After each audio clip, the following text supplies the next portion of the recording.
Good morning, and welcome to this week's episode of the Ask Dr. Murphy series. My name is Katie Berg, and I'm a research study coordinator here with the Havey Institute. I'll be leading today's discussion. I'd like to welcome and introduce Dr. Robert Murphy. Dr. Murphy, how are you this morning? Good morning, doing well. Our viewers will remember Dr. Murphy as the Executive Director of the Havey Institute for Global Health and the John Philip Fair Professor of Infectious Diseases here at Northwestern's Feinberg School of Medicine.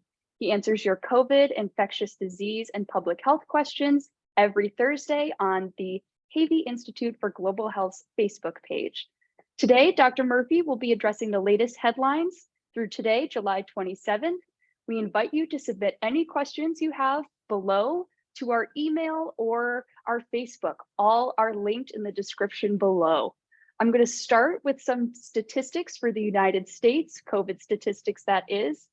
First, average cases per day is around 10,000, but as you know, we're not getting as much reporting around daily positives. New hospitalizations per day is up to 1,115. Average COVID deaths per day is 22. And the new booster proportion is staying steady at 17%. Dr. Murphy, your reactions to those numbers? These are all signals, along with wastewater studies, where they test for COVID in wastewater, and they can tell if a community is having more COVID or less COVID. It doesn't tell you any more than that. But if you throw that into the equation, and the fact that the hospitalization rate is creeping up, and perhaps the new cases are going up. And some states are reporting a lot of cases, actually. It's not evenly distributed. The upper Midwest actually is doing pretty well, but other parts of the country are not, including parts of the South, especially Texas is not doing well. So this is, but these are not good signs, because you have an increase in number of cases. COVID hasn't gone away. Let's remember that. It takes weeks for a person to really get sick enough to end up in the hospital. So then you see the hospitalization rate go up. And so we're starting to see the hospitalization rate going up, because we don't really know how many cases are out there, all right? But we know that they're a little bit higher. And then the last thing is, once you go in the hospital, we know how to treat this really well. We have great treatments now. Is the last thing that's impacted is the death rate. So deaths are still down. So we'll know over the next couple of months if this is going to translate to something more serious than just a few cases that people get better.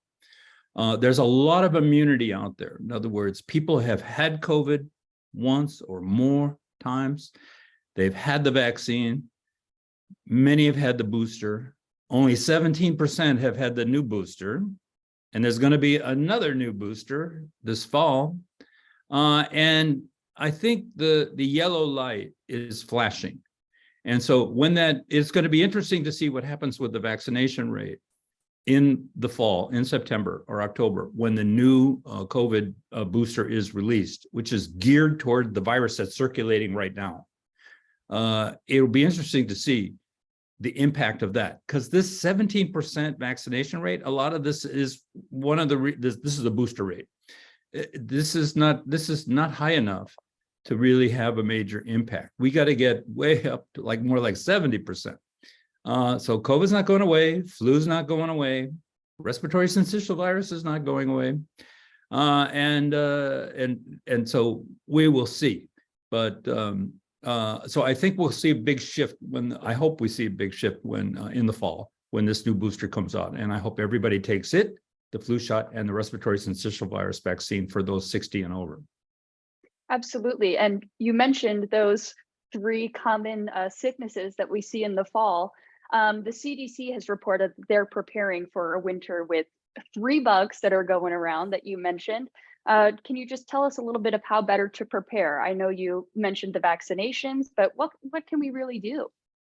Well, all these 3 viruses, so flu, COVID, and respiratory syncytial virus, do tend to be seasonal, or they're worse in the fall and winter. In the case of flu, we hardly see any in the summertime.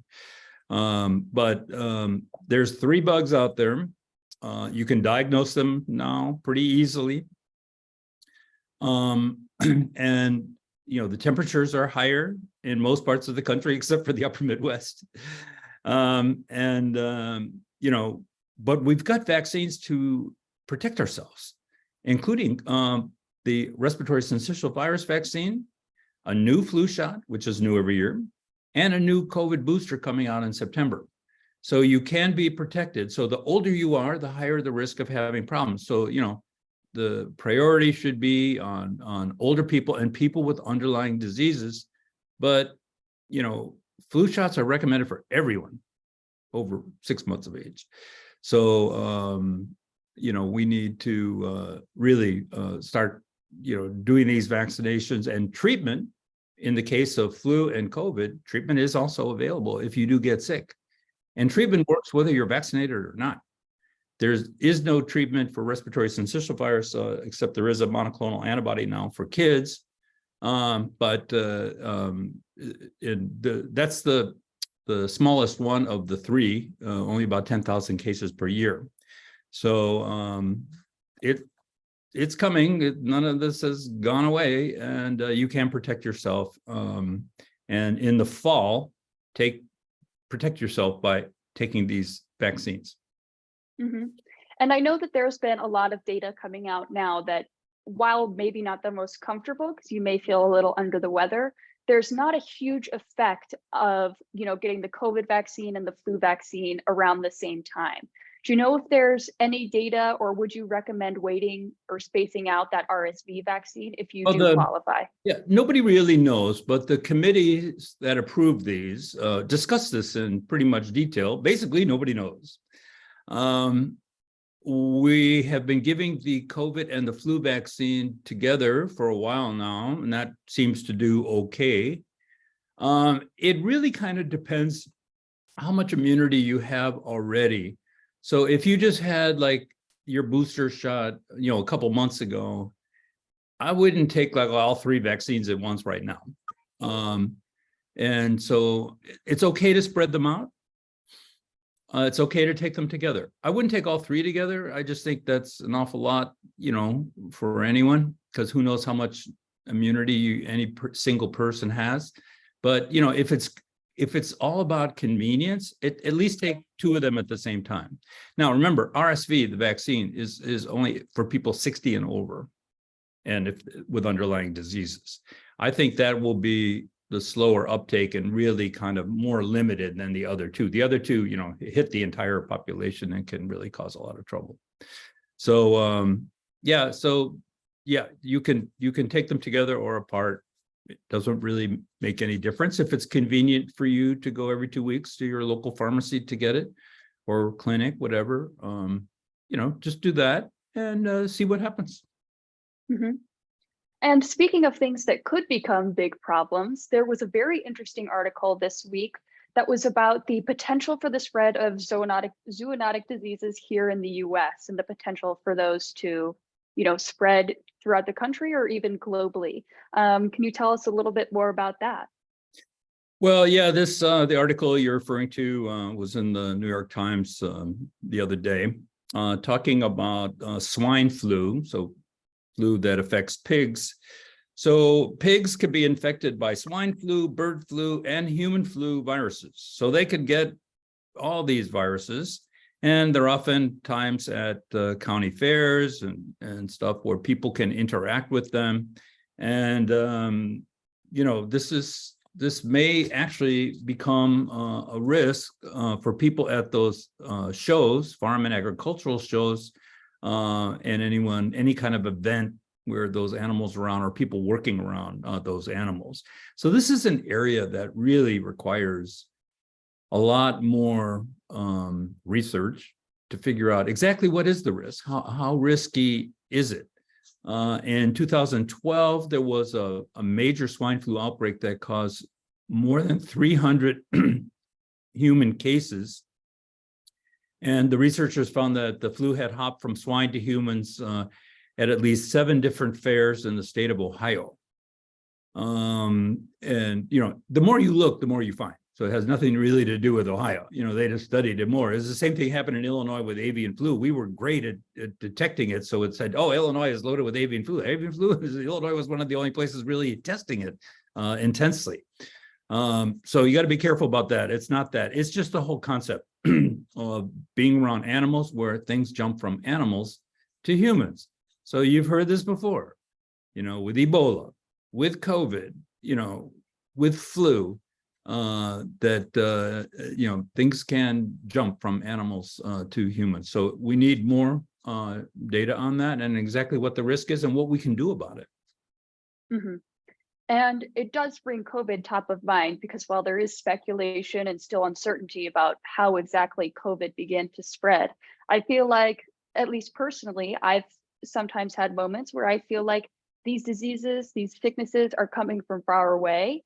And it's important to recognize that, here in the US as well, we can have potential for disease popping up and spreading.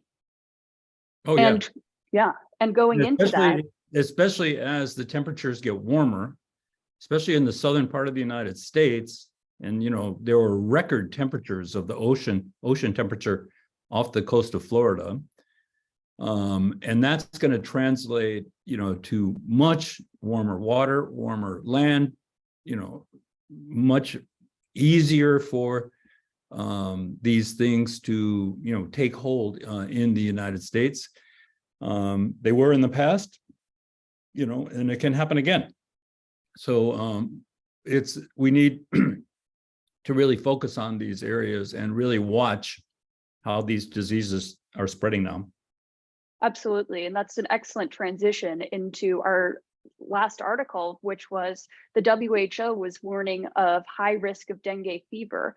We talked about this a few weeks ago, but there seems to be more solid evidence now. Can you let us know about their announcement? So dengue is really, really common.